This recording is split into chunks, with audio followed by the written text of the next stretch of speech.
In the, in the most critical moment of the entire Bible, the moment when Jesus died on the cross, he shouted from the cross a phrase that can be puzzling to those of us reading the account so many centuries later. My God, why have you forsaken me? This phrase is found in both Matthew 27, chapter 27, verse 46, and Mark chapter 15, verse 34. The English Standard Version of the Bible reads it like this. In about the ninth hour, Jesus cried out with a loud voice, saying, Eli, Eli, lima sabachthani.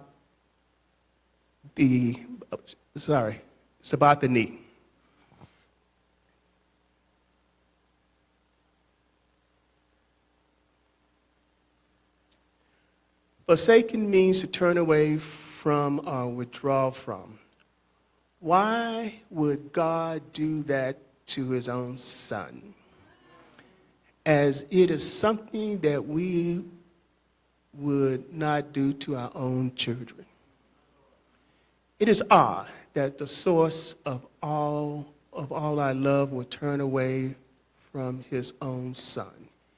Yet, this is exact what has happened in the moment. It was necessary for the fullness of God's love for humanity to be realized and tell us how much God values us. And from my reading,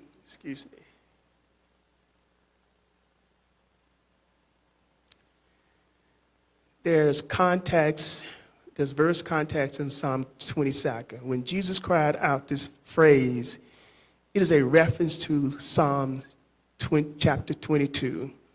This psalm is held to be a Messianic psalm and one where the author, King David, appeared to be sharing in some vision of what would happen to the Lord Messiah.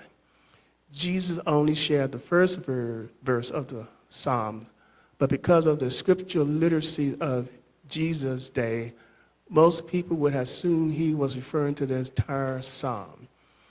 We can examine it and find the tie-in to the crucifixion narrative. In Psalm 22, chapter 22, verse 6 through 8, it says that David's enemies are mocking him specifically because he trusted in the Lord and the Lord will rescue him.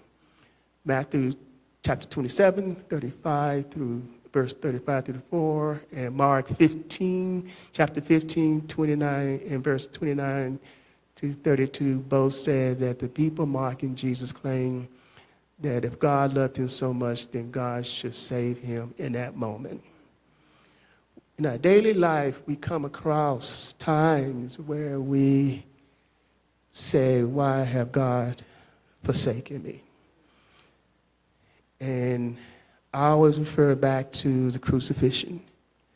If God can sacrifice his own son and no suffering, then we can also endure. Stand strong and believe, and so we know what God is suffering.